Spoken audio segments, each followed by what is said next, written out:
بسم اللہ الرحمن الرحیم۔ حدیث نبوی۔ حضرت معاذ رضی اللہ تعالی عنہ بیان کرتے ہیں، میں نبی کریم صلی اللہ علیہ وسلم کے پیچھے گدھے پر سوار تھا۔ میرے اور آپ کے درمیان صرف کجاوے کا پچھلا حصہ تھا۔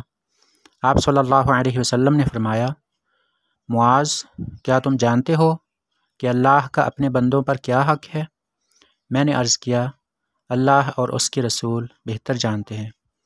آپ صلی اللہ علیہ وسلم نے فرمایا، اللہ کا بندوں پر یہ حق ہے کہ وہ اس کی عبادت کریں اور اس کے ساتھ کسی کو شریک نہ ٹھہرائیں، اور بندوں کے لیے اللہ کے ذمہ کرم پر یہ ہے کہ وہ اس شخص کو عذاب نہ دے جو اس کے ساتھ کسی قسم کا شرک نہ کرتا ہو۔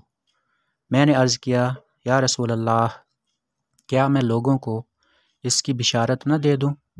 آپ صلی اللہ علیہ وسلم نے فرمایا، انہیں بشارت نہ دو، ورنہ وہ اسی بات پر توکل کر لیں گے۔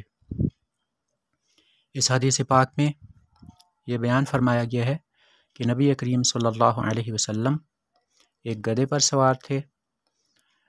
عرب کے گدھے ہمارے ہاں کے خچروں اور گھوڑوں سے زیادہ تیز اور اچھے ہوتے تھے۔ بہرحال نبی کریم صلی اللہ علیہ وسلم کا گدھے پر سواری فرمانا یہ کوئی عیب نہیں ہے۔ نبی کریم صلی اللہ علیہ وسلم نے فرمایا کہ اللہ کا بندوں پر یہ حق ہے، یعنی بندوں کا یہ فرض بنتا ہے کہ وہ اللہ کے ساتھ کسی کو شریک نہ ٹھہرائیں، اللہ کو ایک مانیں، اللہ کی ذات، صفات، افعال، اسماء اور اللہ کی صفات کے تقاضوں میں اور عبادت میں کسی کو اللہ کا شریک نہ ٹھہرائیں۔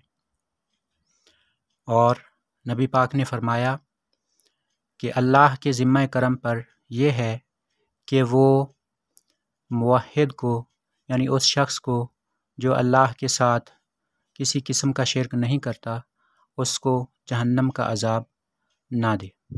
اس کا مطلب یہ نہیں ہے کہ جس شخص نے صرف شرک سے پرہیز کیا ہے اور دوسرے غلط کام کرتا رہا ہے تو اس کو کسی قسم کا عذاب نہیں ہوگا، بلکہ مطلب یہ ہے کہ ایک موحد آدمی جو مسلمان ہے، اس نے کسی کے ساتھ کسی کو اللہ کا شریک نہیں ٹھہرایا، لیکن اس سے کچھ بدعمالیاں ہوئی ہیں، تو اللہ پاک اسے اس کی بدعمالیوں کی سزا تو دے گا، لیکن اس کے بعد اس کو ہمیشہ کے لیے جہنم میں نہیں رکھے گا، بلکہ اس کو جنت عطا فرمائے گا۔